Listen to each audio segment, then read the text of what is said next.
Alright venner, velkommen til. De næste 4 søndage har jeg fået lov til at lave 4 videoer til jer, som udgangspunkt skal lære jer at trække vejret så godt, så effektivt og så rigtigt som overhovedet muligt.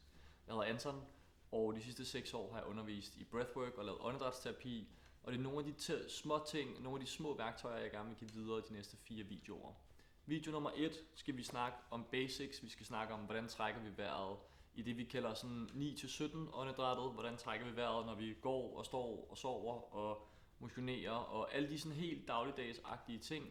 Hvordan skal vi bruge vores åndedræt i det format, og så bygger vi stille og roligt mere på, og video 4 bliver lidt mere intens åndedræt, hvor vi giver den fuld gas.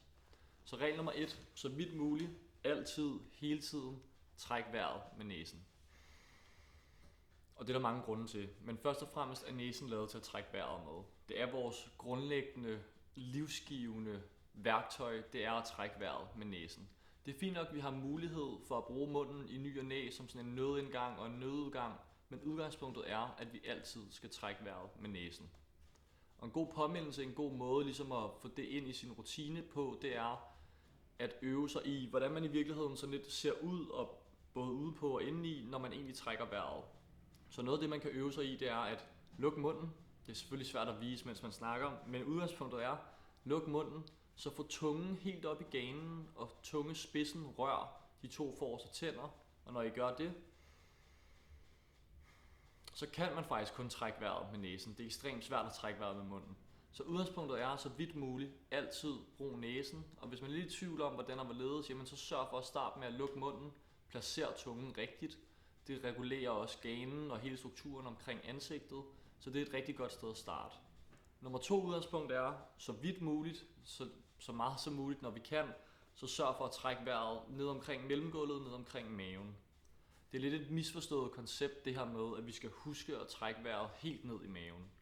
Fordi egentlig skal vores udgangspunkt være altid at starte i maven, og kun nogle gange skal vi bevæge os op i brystet. Så når jeg sidder, går, står, ligger, går op ad trappen, cykler, whatever, alle de her helt klassiske basic ting fra 9-17, så er mit udgangspunkt altid næsen og mellemgulvet. Og meget, meget sjældent er det nødvendigt at bruge brystet og munden. Og grunden til, at vi gør det her, det er, fordi vi altid gerne vil træne vores krop til at være effektiv, det vil sige være så effektiv som muligt, med så lidt ilt som muligt, samtidig med, at vi godt kunne tænke os så vidt muligt og skubbe nervesystemet ned i ro og ikke op. Det er noget af det, vi snakker lidt videre om i video 2, men udgangspunktet er, sidder I, ligger I, går I, motionerer I let, alle de her normale ting, så altid brug næsen, og sørg for, at jeres åndedræt ligger omkring mellemgulvet.